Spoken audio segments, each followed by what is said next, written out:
Hello, everybody. Welcome to the One Fear Per Year podcast. I am joined by the always lovely, always amazing Julie Menden. Thank you for coming on today to share your nuggets of wisdom with us. Oh, thanks for having me. And with the intro, I've got to live up to that. You don't even have to try, it just comes so naturally. So I was thinking, I was like, what's the first question I want to ask Julie? And I am just wondering, when you hear the word fear or this concept of fear, what is your initial thought? What's the first thing that just pops in your mind? You know what's so interesting for me? It's like a feeling. Like when you hear fear, I feel it right in my gut. I don't know if you get that too, but literally just hearing like, oh, fear. It's like I can feel that like visceral feeling in your stomach, like you like start to sweat, even just totally out of context. Yes. So for me, it's like a feeling first. And then kind of the logic is kicking in of like, what do I fear? What do we mean by fear? Everyone's fears are different. So then my like logical brain starts to go. But I think the second thing, like after that feeling and thinking about that, for me, it's really thinking of my journey with fear and like, what does that mean? So that's my initial thought. Ooh, but that's so good because I know for myself, for many years, when I had the emotion, that feeling of fear, it just kind of stayed with the feeling. There was no awareness, I feel like, around it at that point. And I know that you are a leadership coach and you're a keynote speaker and you talk a lot about awareness and presence and communication skills and all that with leaders. So when you work with individuals, does this topic of fear come up a good amount? Oh, yeah, all the time. And I think, I think of my own, your own personal lived experience with fear and like overcoming fear. And then I did get certified as a coach in a program that's based in things like neuroscience and positive psychology and cognitive behavior. So then I started to understand more around like not only my own, but then also for other people. Like, what are those fears? What are those? I call them energy blocks in the certification I'm trained in that get in people's way. And that has just, not only has it changed my life, but again, it's changed the trajectory of like my career and how I'm able to help people. And what's so interesting now is just like no matter what stage of life people are at, whether I'm working with a small business owner or, a C-suite leader of a big organization, everybody has fears. Sometimes there's a lot of similarities in them. Everyone has their own nuance. But there's always that like deeper thing. And oftentimes we don't have the space to unpack those, which is why they get in people's way. And then we find ourselves as adults going, like, why am I questioning everything? Or why haven't I done things I want to do? I love that energy block concept. What are some other energy blockers besides fear? Yeah. So the energy blocks, it's actually, so I'm certified in a program. It's the Institute for Professional Excellence in Coaching. It's IPEC.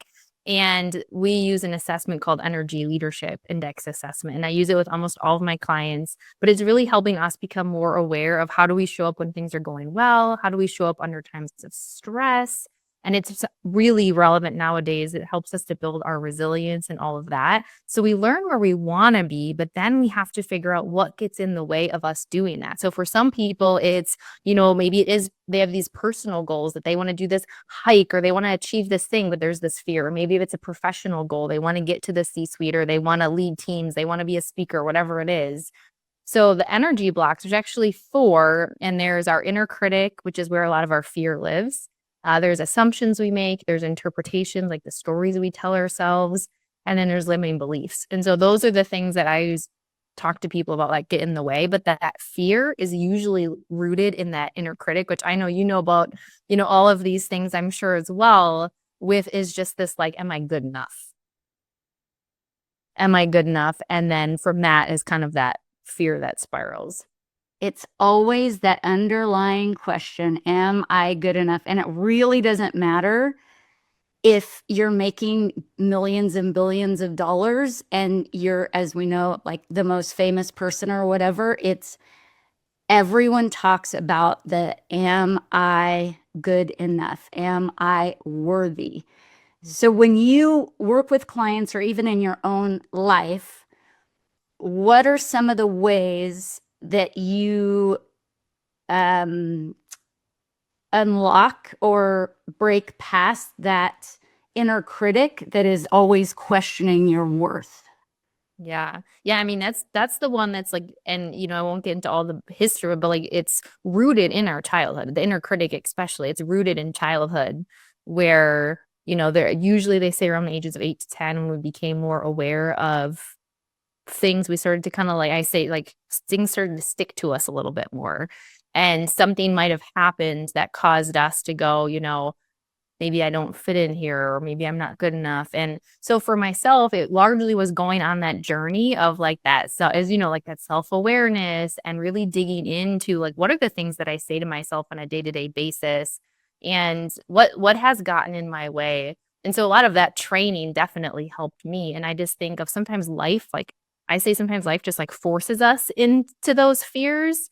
It's so interesting because when I was thinking about this podcast, I'm like, God, what are some of the fears that I've overcome? And so I just think of some of these things that I've done, like even just starting my business, like leaving corporate and starting my business. Or I went to a Tony Robbins Unleash the Power Within event and I did the fire walk where you walk over the hot coals. Hello, fear unlocked. I had a big fear of heights and I started doing solo hiking out in Sedona by myself and did these like really tall hikes, like just some of those things where I had to become aware of what that fear was. And then I just had to force myself to do things that would put me in that place. And that's the same thing when I'm working with clients or working with teams. I'm like, what are those things that's getting in the way? Like, where do you want to go? What is this thing you want to achieve? But then what are you afraid of? What's coming up for you when you think about that? And then giving really those tools. And oftentimes, again, it's just like, well, what's one step you could take? We don't have to go from like here to here, but like what's one small step you could take that would get you closer to that? Yes, the one foot in front of the other concept. What's the next best step? That has helped me so much in my life because I tend to go way in the future and worst case scenario and all of these things. And I go, wait a minute, what is just my one next best step, which is such an amazing way to live life. I actually did hypnotherapy many years ago, which is where I really saw and felt my fear within me.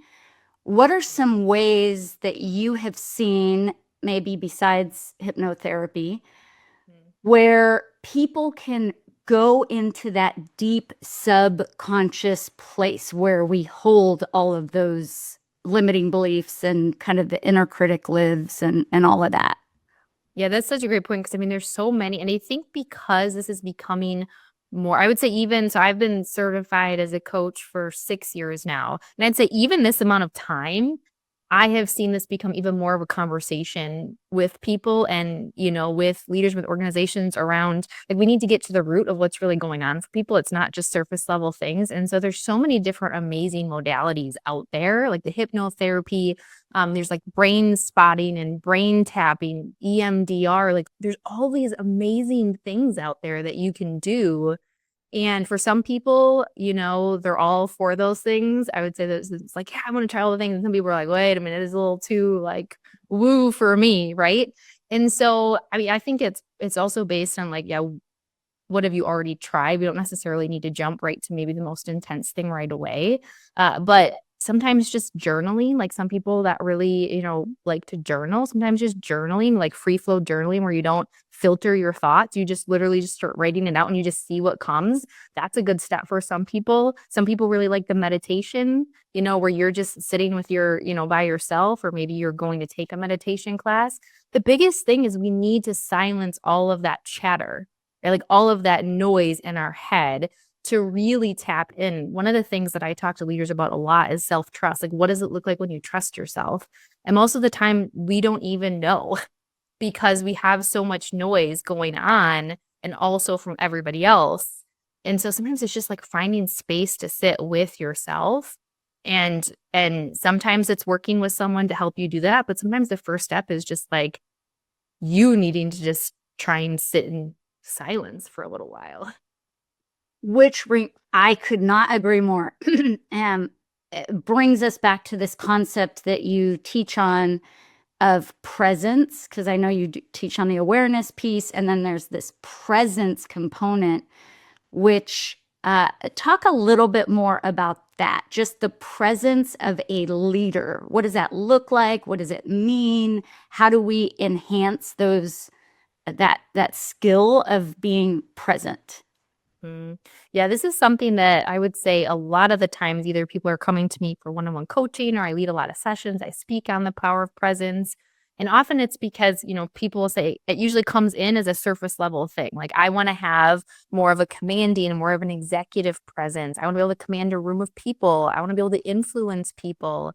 And I always say is there's always like two layers. There's the inner piece and the outer piece. The outer piece is quote unquote the easier part, where we can learn those strategies and skills. You can work with someone and learn how to carry your body and body language and all of that. But really, without addressing the inner stuff, like, it's just surface level. And so when I say like to really have like this magnetic presence where people want to be around you, where you feel like truly confident, even if you're not like confident in a certain, skill set yet, you're confident knowing that you can figure it out.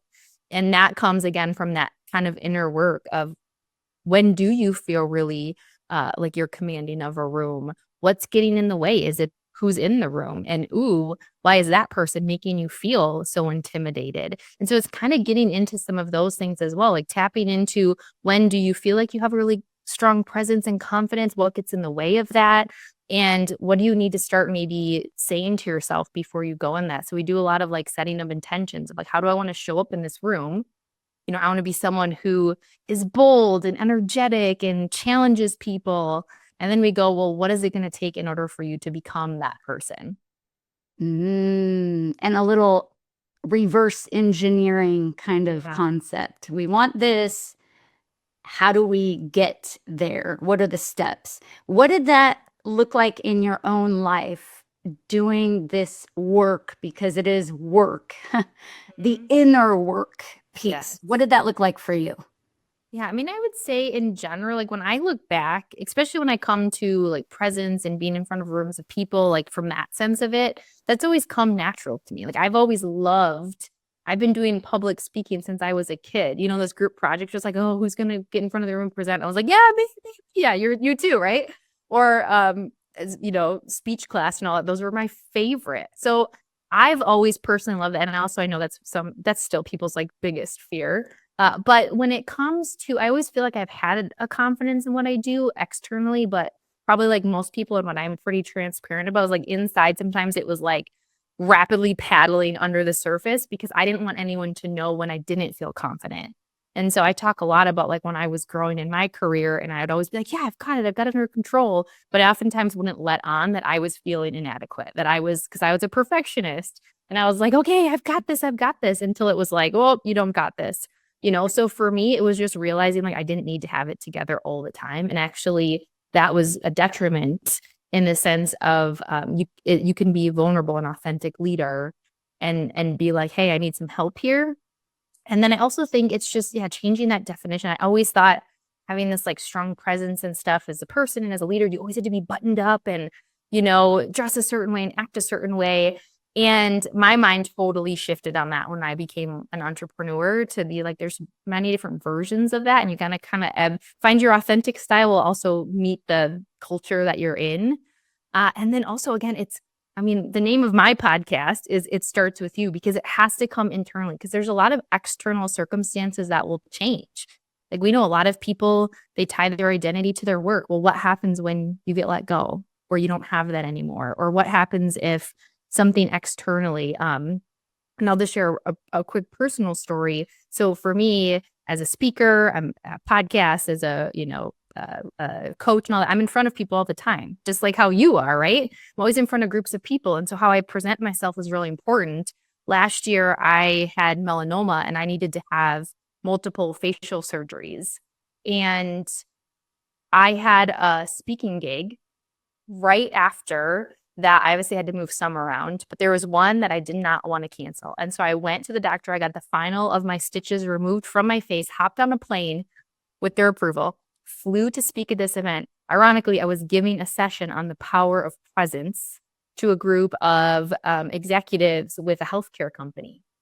And I had to do so much self-talk around being in front of a group of people with like bandages all over my face around like, this is literally what you're teaching, that it has to come from within. Because externally, sometimes the things aren't all going to be there. I was like, I can have a strong presence and I can be confident and I can just own it. What better room of people to be in front of a group of like heads of surgery to say, hey, so let's call out this son in the room. And so for me, that was like part of my journey too, is just realizing that you can own it even when there's external things that aren't exactly how you want them to be.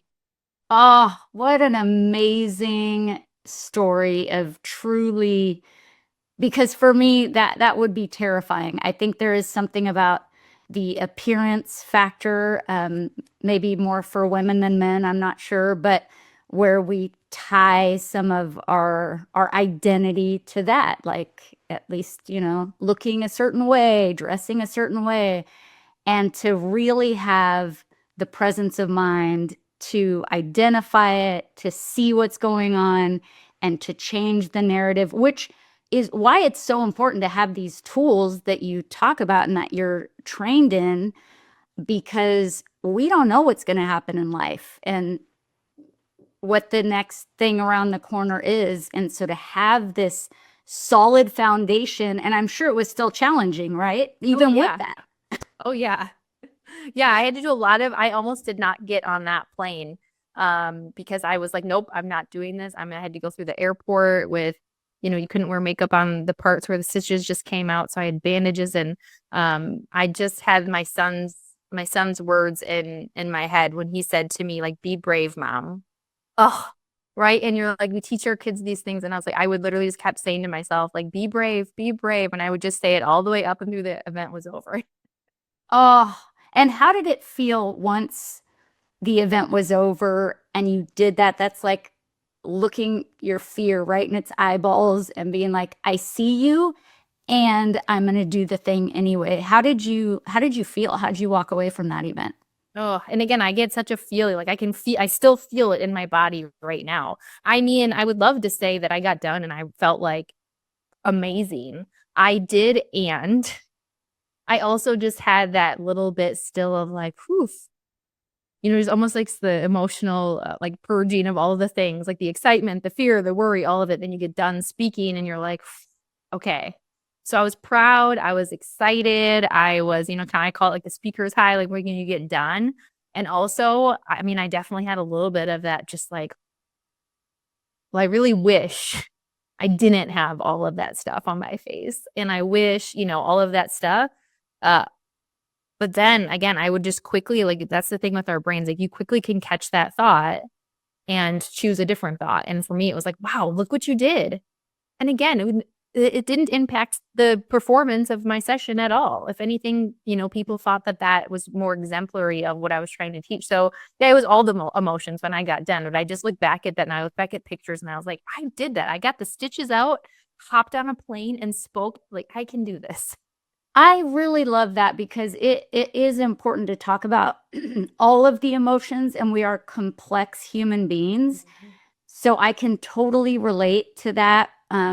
When I've done hard things or out of my comfort zone, you really do feel all the things. Like sometimes I've gone back and just like cried and like, what am I doing? Why am I even doing this? Yes. But you give it some time, you give it some space, and you just change and grow and evolve and develop that trust. Like you said, self-trust. I respect myself because that was damn hard and I did it. And I'm better off for it, not just for myself, but also for the ripple effect and the impact that you then can make by sharing your story with other people. So that is so amazing. One last question. I wish we could talk for hours because you are truly delightful. I enjoy every time I get to see you and hang out with you. But if you were to give me the opposite word of fear for you, No right or wrong answer. What would that word be? Ooh, that's a good one. The opposite word of fear. I'm going between two, but I'm going to go with strength. Strength is coming to mind. And then it was trust, but I'm like, I don't like to follow the rules, so I'm going to pick two words. But strength is first because I think that's the one that came to me first. Like opposite of fear is just strength because I think there's something incredibly, it takes a lot of strength to do something that you're afraid of doing and to do it anyways. And so yeah, I'm gonna go with strength. I love that, Julie, because it goes along with this concept of building our courage muscle. We can feel the fear all we want, but as we take those steps and we do the thing anyway, our courage muscle gets stronger. We build more strength. And truly, our best life, I believe, lies right on the other side of those fears, the inner critic, the limiting beliefs. I just love everything you shared with us. Thank you so much for coming on today and joining me. Thank you for having me and for having a podcast like this to help people with their fears. It's so important. So thank you. Woo! Thank you, everybody.